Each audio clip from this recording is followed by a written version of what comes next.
WHO guideline, the emphasis is inspection of people's home, the residential unit.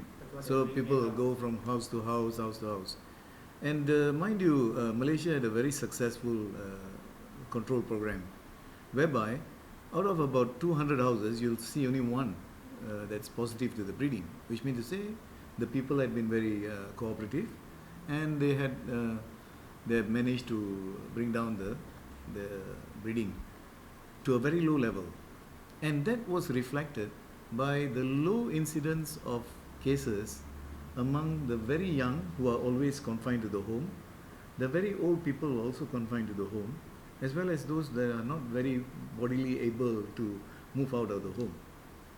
And conversely, we found that people who are very mobile, especially school children, who are traveling out of the home and getting themselves exposed to mosquito bite, other than being in a car, if they are on a motorbike or on a bicycle, or if they are walking, jogging, whatever they are doing in the early morning hours, somehow they are exposing themselves to a mosquito bite from mosquitoes that are in the open space. Now these open space mosquitoes are almost never the target of control by the Ministry of Health, because they happen to be in local authority areas.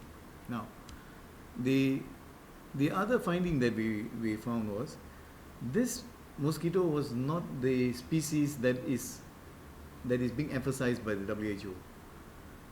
The emphasized species is Aedes aegypti. It is an imported mosquito, very fragile. It needs shelter, and repeated control in the houses, fogging, this and that, help to lower its breeding rate. Now, the one outside is a native to Southeast Asia. It's called the Asian tiger mosquito, or Aedes albopictus for short. Now, that mosquito has adapted itself and become the predominant vector, or the one that transmits the disease, in most urban centers. Now, because the emphasis is on houses, and even the surveillance was using the index of percentage of mosquitoes breeding in houses and all that, everyone, including Singapore, a very highly developed state with very clean environments, were not able to control outbreaks. Last year they had in excess of 17,000 cases, if I'm not mistaken, and Malaysia had an all-time high of 108,000 cases last year, and 215 victims. So all because the old paradigm has not been questioned and retested. One of the findings that we observed was dengue is being brought in by people from around us. I mean, all the visitors, the foreign workers, and tourists. All these people can become healthy carriers 1 or 2 days before they fall ill, which means they are healthy carriers. And when they walk around in the outdoors, open areas in the city, they pass the infection to this outdoor breeding Aedes albopictus.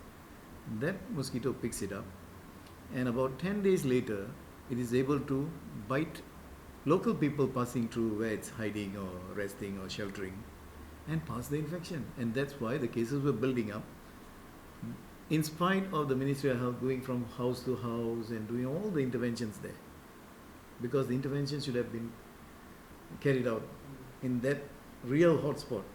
Okay, so because of this, many cities which do not place emphasis on the second or the local vector, mosquito or Aedes albopictus, they miss the point altogether.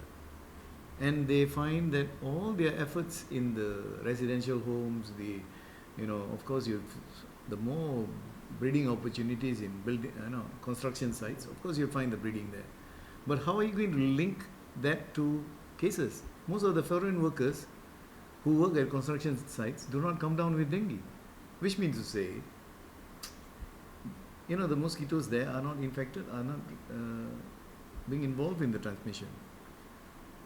So finally, we also did a lot of technical research, and we found a very inconvenient truth coming out of it. The thing is, this mosquito,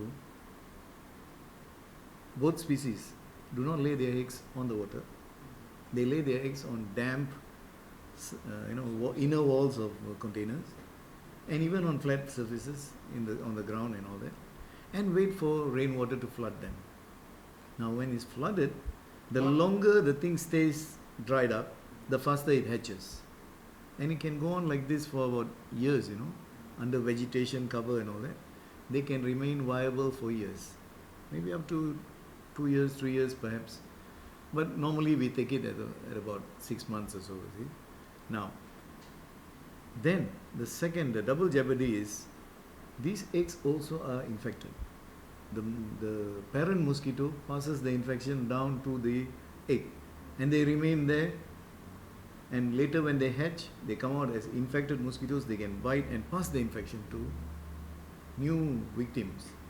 So this is the thing that the public do not know. In fact, a lot of the people have taken the old school of thought about dengue being prevented only in so all the gotong royong, everything is in the residential areas.